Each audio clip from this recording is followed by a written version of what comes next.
Otep à tous, bien-aimés frères et sœurs. Revenons sur le déroulement des événements qui ont amené à ce que les capitales occidentales ont fêté, ont jubilé en ce qui concerne la fameuse capture de Goma. Tous, ils ont dit, la ville de Goma va tomber. Si je comprends bien, c'est le dernier coup de marteau de Joe Biden. Il a essayé une dernière fois de prendre le morceau. Pourquoi je dis ça?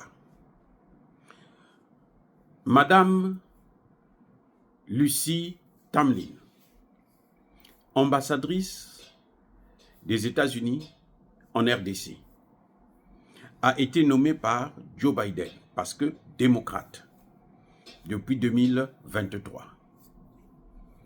C'est elle qui, samedi, appellera le président Tshisekedi pour lui dire « Goma va tomber demain ». Nous savons que demain, Goma va tomber. En d'autres termes, M. Tshisekedi, rappelez vos troupes qu'ils baissent les armes pour éviter qu'ils puissent être tous massacrés, pour éviter le carnage.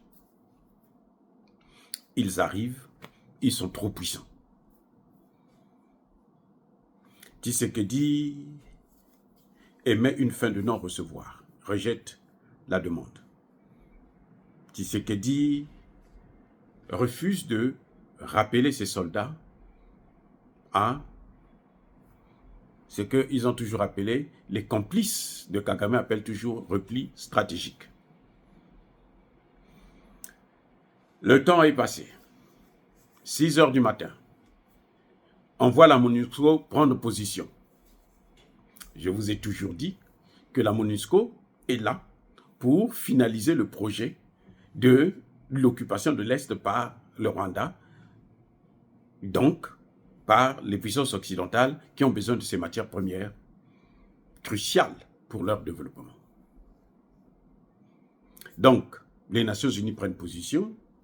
À 7 heures, les gars quittent Saké et des autres environs. Vers 8 heures, ceux qui quittaient de l'autre côté de Kizeni aussi rentrent. Et les Nations Unies demandent maintenant aux Congolais, à l'armée congolaise, au FARDC, de déposer les armes. Vous nous donnez vos armes, on vous donne des vêtements civils, et puis on vous protège pour que quand ils arrivent, ils ne vont pas vous toucher. Les jeunes qui viennent de la formation, qui sont nouvellement rentrés dans l'armée, se donnent le mot de passe en Swahili. Ils disent, vous savez quoi? Ça, c'est un piège. Si on nous prend ici, là, ils vont nous amener quelque part, et c'est même eux-mêmes qui vont nous neutraliser tous. Ils vont nous canarder. Et ils vont faire croire que ce sont les autres qui sont venus qui nous ont canardés. Et ils ont dit, mais comment se fait-il que eux, ils sont à peine, en fait, il y a eu à peine 400 soldats rwandais qui sont venus pour occuper une grande ville comme celle de Goma. C'est une grande ville. C'est la capitale de la province. C'est plus grand que Kigali. Donc, vous envoyez 400 personnes. Les autres sont, y compris les Wazalendo et autres, c'est plus de 10 000 personnes. Ils disent, mais comment nous on va faire des choses pareilles? Et ça, ils ont dit non à la MONUSCO. Les gens de la MONUSCO étaient furieux. Mais avaient aussi peur, parce qu'ils ne savaient pas quelle sera la réaction de ces militaires. Du coup, ils repartent. Les soldats se replient. Il y a une partie des soldats qui a cédé à la propagande des Occidentaux et ont pris les armes, ont donné à la MONUSCO.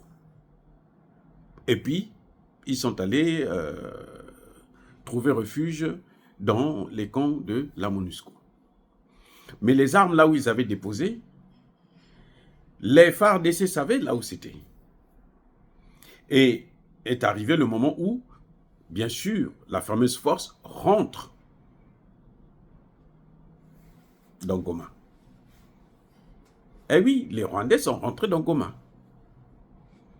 Ils sont rentrés dans Goma. Mais ils savent aussi ce qu'ils ont vu à Goma. Ils n'ont pas occupé tout Goma. Écoutez bien. Ils n'avaient pas occupé tout Goma. Il y avait des poches de résistance. Ils ont pris la radio, télévision, je pense du Kivu. Ils ont attaqué l'aéroport et puis cherché à rentrer encore occuper carrément toute la ville. C'est là que les mêmes Congolais, les FARDC, sont repartis à la MONUSCO, sans l'autorisation de la MONUSCO. Ils sont partis prendre les armes que leurs collègues avaient laissées. Ils ont tout pris. Ils se sont préparés en conséquence pour riposter. Entre-temps, les Wazalendo aussi, il y avait ceux qui étaient là sur place et ceux qui ont appris que ça bougeait un peu à Goma, sont venus en renfort. Et la fameuse occupation de Goma n'a pas fait plus de 2 heures. Parce qu'ils sont rentrés et c'est là que le carnage a commencé. Les Rwandais sont rentrés, c'est-à-dire que, mais ils rentraient à la file indienne. Vous avez déjà vu des gens qui viennent pour combattre, pour occuper une ville, qui rentrent à la queue leu-leu, hein, comme si vous rentrez dans une salle de classe. Et c'est ça qu'on appelle une armée, vraiment, c'est une armée. Le colonel, un colonel, là, je ne sais pas comment j'ai oublié son nom, Chirogo, quelque chose, qui était le chef des opérations pour l'occupation de Goma, il est tombé là. Ce que disait le vice-gouverneur est arrivé. Il avait bien dit, la guérilla urbaine, c'est autre chose. Là, ce n'est plus dans les montagnes, dans les forêts. Ici, là, c'est autre chose. Ça va être leur cimetière. Et oui, ce colonel est tombé là. Il a été neutralisé là. Un jeune de 40 ans. Marié, père de famille. Il a laissé une veuve et des enfants orphelins. Parce que il a suivi Kagame pour tenter d'occuper un territoire qui ne leur appartient pas. Donc, avant la fin de la journée, près de 80 ou 85% du territoire était repris. Mais entre-temps, dans la même journée, ce que d'ailleurs, vous n'allez pas entendre dans les médias occidentaux, les FARDC, ce qu'ils ont fait, c'est qu'ils ont attaqué aussi. Ils ont envoyé à Kigali et à Gisenyi. Eh oui. Voilà. Donc, en fait, vous occupez chez nous, nous on occupe chez vous. Là-bas, là, il y a 2 villes, Gisenyi et puis Rubavu, quelque chose de ce genre, qui sont à la frontière avec la RDC, qui ont été coupés carrément de la capitale Kigali. Kagame a interdit tout déplacement vers la frontière avec la RDC. Tous les villages qui vont à la frontière ne peuvent plus, les bus qui font Kigali frontière n'ont plus le droit de venir et ceux qui quittent la frontière pour venir à Kigali n'ont pas le droit aussi de rentrer dans la capitale. On a coupé l'Internet pour qu'on ne puisse pas avoir les informations, bien sûr, mais nous avons tout parce que nous avons nos hommes qui sont là et qui combattent. Voilà ce qui en fait s'est passé, c'est que c'était un coup monté. par la communauté internationale. Ce que j'ai oublié de vous dire, c'est que depuis mercredi, jeudi et vendredi, les puissances occidentales demandaient à leurs ressortissants de quitter. Leurs diplomates, tout le monde devait quitter Kigali. Parce qu'ils ne savaient pas ce qui devrait se passer, puisque le président Tshisekedi avait bien précisé que si Kigali est attaqué, alors nous, plutôt si Goma est attaqué, nous attaquerons Kigali. Et c'est ce qui a été fait. Eh oui. Et pire encore, c'est que dans la soirée d'hier, lundi, eh bien, ce que nous ne soupçonnons pas, moi je ne savais pas que, en fait, le Rwanda est alimenté en électricité par la RDC, les amis. Et je me demande comment, pendant 30 ans, le Rwanda continue à recevoir l'électricité de la RDC et continue à déstabiliser la RDC. Qu'est-ce qui a fait que Tshisekedi, pendant 6 ans, ne pense pas que la première des choses, ce serait d'abord de couper l'électricité, la deuxième, ce serait de fermer la frontière, et la troisième, de suspendre des relations diplomatiques. C'est seulement après la situation de Goma que, justement, tout ça est arrivé. Donc, aujourd'hui, le Rwanda est dans le noir. Les Rwandais aussi commencent maintenant à savoir ce que c'est que la souffrance, le manque d'électricité. J'espère que l'Ouganda et le Kenya vont fournir l'électricité à Kagame. J'espère seulement que Tshisekedi ne va pas encore se laisser convaincre par son entourage pourri, ces incompétents qui ne valent rien, qui passent leur temps à intimider le président pour ne pas prendre les vraies décisions, pour continuer à courir, à faire la courbette devant les Occidentaux. J'espère que ça n'arrivera plus.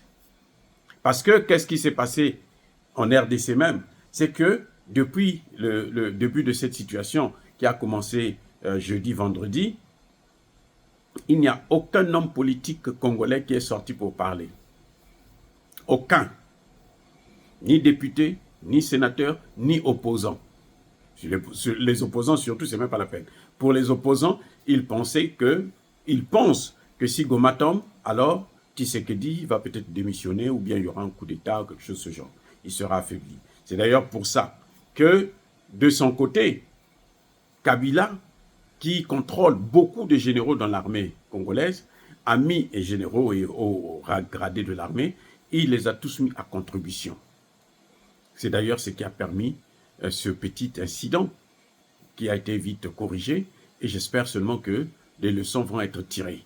Mais ce qui est certain, c'est que les têtes ont commencé à tomber, puisque le patron de la maison des armées de Tshisekedi, lui-même il a démissionné parce que tout le monde le critiquait, puisque c'était lui le conseiller spécial en fait de Tshisekedi en matière de guerre, en matière même de nomination des leaders, des hommes politiques. Et ce dernier a travaillé avec Kabila. Et Tshisekedi l'a gardé parce qu'il vient du même coin. Parce qu'il est aussi Moulouba comme lui. Et c'est ça le problème. Maintenant, j'espère que Tshisekedi va comprendre que la compétence n'est pas question de race ou d'ethnie. Non. La compétence, si on est compétent, on est compétent. Si on ne l'est pas, on n'est pas. Si on est corrompu, on est corrompu.